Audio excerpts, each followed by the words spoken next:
2017 में, मार्च 2017 में जब हम लोगों ने शासन की बागडोर संभाली थी, हर एक विभाग में पद खाली पड़े हुए थे। अकेले उत्तर प्रदेश पुलिस में ही 1,64,000 पुलिस कार्मिकों की भर्ती की प्रक्रिया को हमने 6 वर्ष के अंदर पूरा किया है। 1,64,000। अनुमान कर सकते हैं कि पुलिस के कर्मी नहीं थे। जब पुलिस कर्मी नहीं होंगे तो सुरक्षा की स्थिति तो खराब रहनी थी। पीएसी जो सांप्रदायिक दंगों को रोकती है, हर एक उस समय जब भी प्रदेश की सुरक्षा पे किसी ने सेंध लगाने का प्रयास किया, उन बहादुर जवानों ने सदैव अपनी जान की परवाह किए बगैर प्रदेश की सुरक्षा में सेंध नहीं लगने दिया। 54 कंपनियां पीएसी की समाप्त कर दी गई थी, भर्ती नहीं हो रही थी, क्योंकि भर्ती की प्रक्रिया चाहे वह शिक्षा का हो, चाहे वह सुरक्षा से जुड़ी हुई हमारी पुलिस महकमे का हो या विभिन्न विभागों का हो, ये भर्ती इसलिए नहीं पूरी हो पाती थी क्योंकि भर्ती की प्रक्रिया प्रारंभ होते ही एक तो जितने भी आयोग थे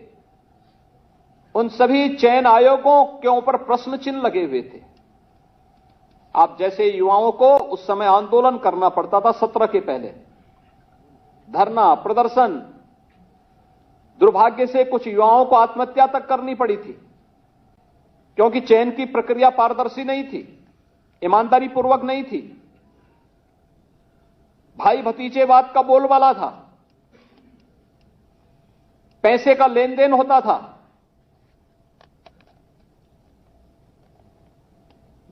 कुछ लोगों के घरों से सूची बनकर के जाती थी,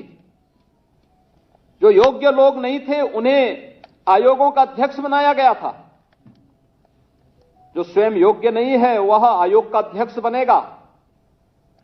तो आयोग की कार्य पद्धति पर प्रश्न खड़े होंगे ही।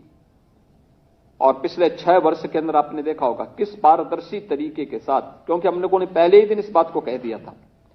जब विभिन्न आयोगों के साथ मेरी बैठक हुई थी, मैंने इस बात को कहा था, मैंने कहा अगर यूपी के किसी नौजवान के साथ कोई भेदभाव हुआ,